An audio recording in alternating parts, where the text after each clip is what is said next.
Assalamualaikum dan salam sejahtera. Anda sedang menonton Sekilas Fakta 23 September 2020 bersama saya Syazwana Amir.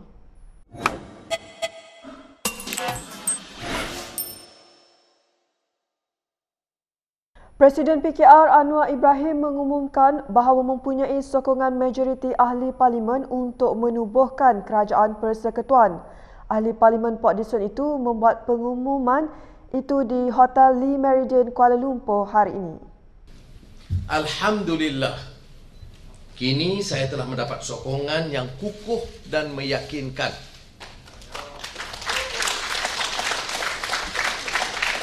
daripada ahli-ahli parlimen untuk saya persembahkan kepada Duli Yang Maha Mulia yang di-Pertuan Agong.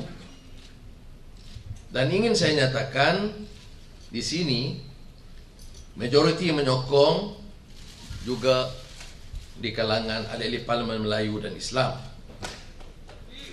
Untuk maklumat semua, sebenarnya saya telah diperkenankan untuk menghadap Seri Paduka Baginda Yang di-Pertuan Agong kemarin, Selasa 21 September jam 11 pagi.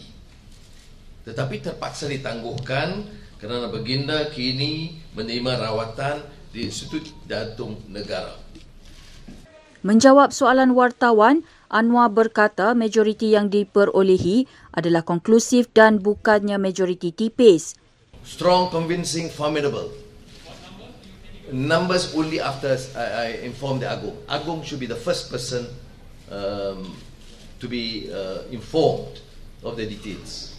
But it's suffice for me to say it's not a small majority. It's a convincing, formidable, strong government we're talking about. We need a strong, stable government to run this country and save the country. Selain itu katanya, Anwar berharap Perdana Menteri Muhyiddin Yassin akan dapat bekerjasama untuk memastikan peralihan tampuk kepimpinan negara yang aman dan lancar. Kesediaan dia bekerjasama akan membantu supaya perubahan peralihan itu aman dan teratur, dan seandainya beliau bersedia, beliau boleh bersedia berkhidmat dengan apa-apa kedudukan yang sesuai. Sementara itu, Muhyiddin Yassin menegaskan yang dia masih lagi memegang jawatan Perdana Menteri selagi Anwar Ibrahim tidak membuktikan mempunyai majoriti cukup. Dalam satu kenyataannya, Muhyiddin berkata dakwaan Anwar itu perlu dibuktikan menurut proses dan kaedah yang ditentukan oleh Perlembagaan Persekutuan. Oleh yang demikian, kata Presiden Bersatu itu, sehingga dibuktikan sebaliknya, kerajaan PN masih berdiri teguh dan beliau masih Perdana Menteri yang sah. Kenyataannya dibuat sejurus selepas Setiausaha Agong Parti Komponen PN dan sekutunya mempertikaikan dakwaan Anwar.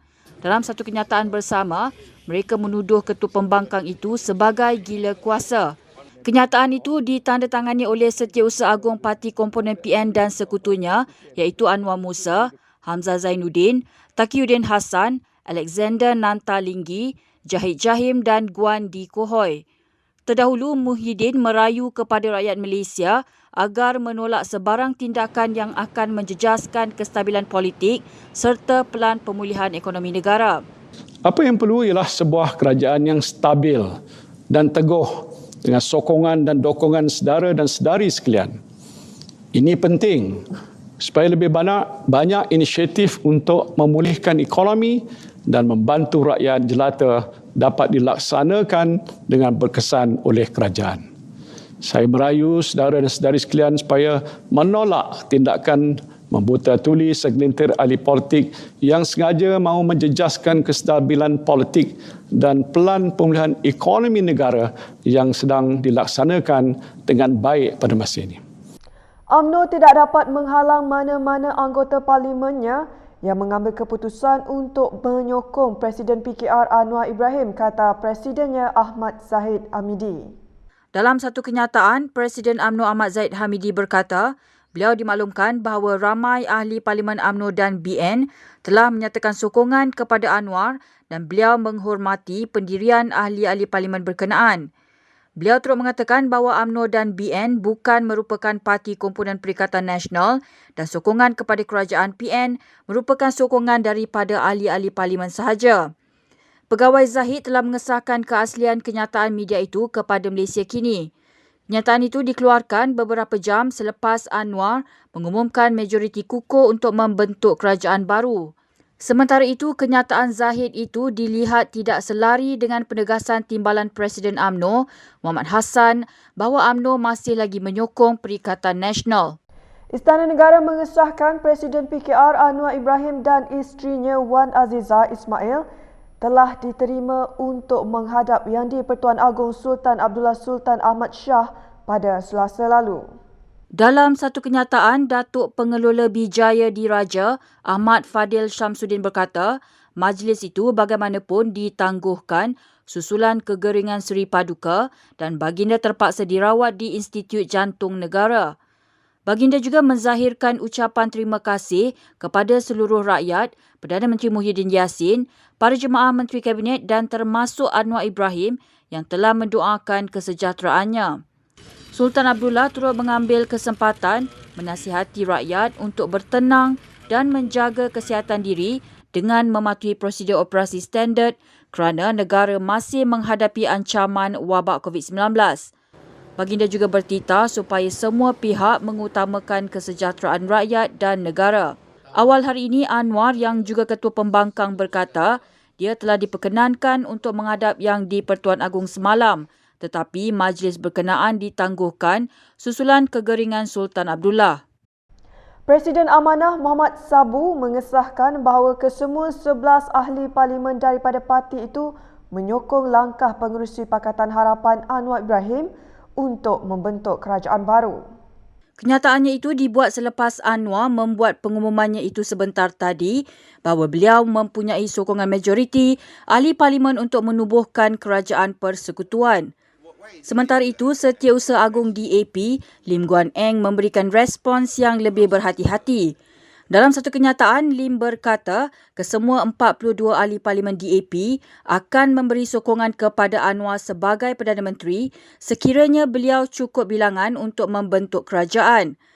Muhammad dan Lim sebelumnya adalah antara mereka yang menyokong Presiden Warisan Shafie Apdal sebagai calon alternatif untuk menjadi Perdana Menteri.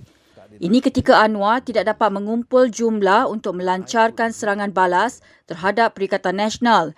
Lim pada hujung minggu lalu sekali lagi mencadangkan Shafie sebagai calon Perdana Menteri sekiranya Anwar gagal mendapat sokongan yang menimbulkan rasa tidak puas hati di kalangan ahli PKR. Anwar kemudian menegaskan beliau mampu mendapat sokongan mencukupi untuk menjadi calon Perdana Menteri Pakatan Harapan. Jumlah kes baru COVID-19 hari ini melepasi 3 angka iaitu 147 kes dengan Sabah kekal mencatatkan jumlah tertinggi. Dalam satu kenyataan, Ketua Pengarah Kesihatan Dr. Nur Hisham Abdullah berkata, daripada 147 kes baru itu, 143 kes merupakan kes penularan tempatan, manakala hanya 4 membabitkan kes import. Sabah mencatatkan kes tertinggi iaitu 134 kes, Kedah 5 kes, manakala Kelantan mencatatkan 1 kes baru. Ini menjadikan jumlah kumulatif sebanyak 10,505 kes dengan kes aktif sebanyak 770. Satu lagi kluster baru dikesan di Sabah iaitu kluster Udin yang membabitkan kes indeks warga emas berusia 72 tahun. Setakat ini 128 individu telah disaring dan 71 didapati negatif, manakala 54 masih menunggu keputusan. Terdapat 3 kes kematian baru dicatatkan hari ini menjadikan jumlah kumulatif kematian sebanyak 133 orang. Baiklah, sekian sahaja daripada saya Syazwana Amir untuk Sekilas Fakta. Untuk lebih banyak berita, anda boleh melayari kinitv.com. Anda juga boleh mengikuti kami di Instagram, Twitter, YouTube dan Facebook. Salam hormat dan jumpa lagi.